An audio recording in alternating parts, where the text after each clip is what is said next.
Hi అండి, అందరికీ నమస్కారం అండి. ఫ్రెండ్స్, మన వీడియోలోనే టాపిక్ వచ్చేసి కాంట్రాక్టు అవుట్సోర్సింగ్ ఉద్యోగులకు సంబంధించిన మరొక ముఖ్యమైన అప్డేట్ అయితే రావడం జరిగిందండి.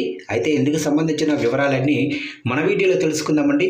వీడియో మాత్రం పూర్తి వరకు చూడండి ఫ్రెండ్స్, అప్పుడే మనకి పూర్తి సమాచారం అయితే తెలుస్తుంది. ఇక లేట్ చేయకుండా టాపిక్లోకి వెళ్ళిపోదాము.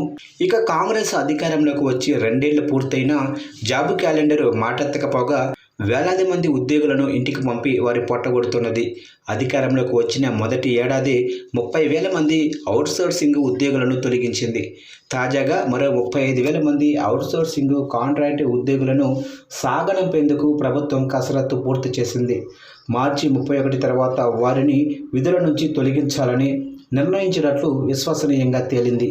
ఇక జీతభత్యాల భారాన్ని తగ్గించుకునేందుకు కాంగ్రెస్ ప్రభుత్వం చిరుద్యోగులను బలి చేస్తుంది. వీలైనంత మంది అవుట్సోర్సింగ్ ఉద్యోగులను తొలగించాలని నిర్ణయించింది. మార్చి 31 తర్వాత రాష్ట్ర వ్యాప్తంగా ఉన్న అవుట్సోర్సింగ్ ఏజెన్సీలను రద్దు చేయాలని నిర్ణయించినట్లు విశ్వసనీయ వర్గాలు తెలిపాయి.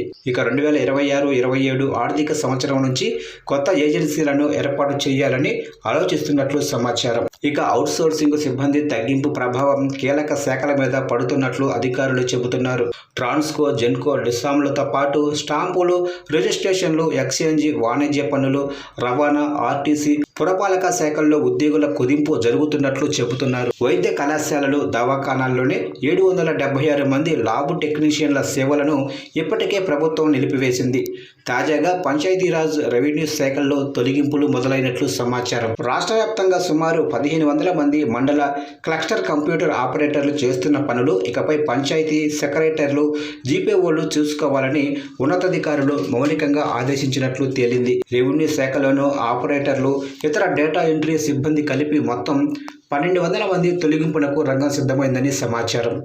ఆర్థిక శాఖ గణాంకాల ప్రకారం వివిధ ప్రభుత్వ శాఖల పరిధిలో మొత్తం 4.93 లక్షల మంది కాంట్రాక్టు అవుట్సోర్సింగ్ ఉద్యోగులు పనిచేస్తున్నారు.